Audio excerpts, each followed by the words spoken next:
మధ్యాహ్నము. నా పేరు కార్తీక్.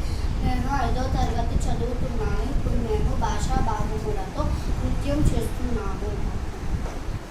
ఆహా అభయము, ఆహా ఆహా ఆ వాసన ఎంత బాగుందో. అది సంగణము, అది ఒక పుస్తకము. ఎర్రని విశేషణము, నాకు ఎర్రని చొక్కా ఉంది. పిచ్చుక నామవాచకం, పిచ్చుక గింజలు తింటుంది. పొడుగు విశేషణం, మా నాన్న చాలా పొడుగుగా ఉంటాడు. మనం సర్వనామం, మనం నృత్యం చేస్తున్నాము. విజయవాడ నామవాచకం, నేను విజయవాడలో పుట్టాను. చల్లని విశేషణం, నాకు చల్లని నీళ్ళు త్రాగడం అంటే ఇష్టం. అతడు సర్వనామం, అతడు పెద్ద పనులు చేసేది. అబ్బో అవ్యయం, అవ్యయం, అబ్బో అతను ఎంత మాట అన్నాడు. రాము నామవాచకం, రాము తోటకు వెళ్ళాడు.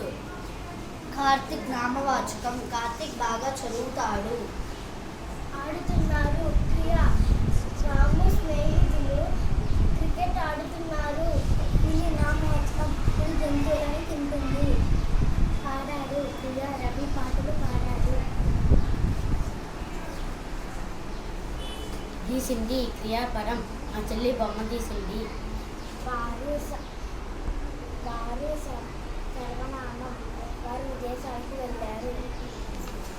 కుర్చీ నామవాచకం, నేను కుర్చీలో కూర్చుంటాను. రాశాను క్రియాపదం, నేను ఒక కథ రాశాను. ఆమె సర్వనామం, ఆమె పాట పాడుతుంది. తింటున్నాడు క్రియ, దత్తతీర అల్పహారం తింటున్నాడు. రవి నామవాచకం, రవి పాటలు బాగా పాడతాడు. కొత్త విశేషణం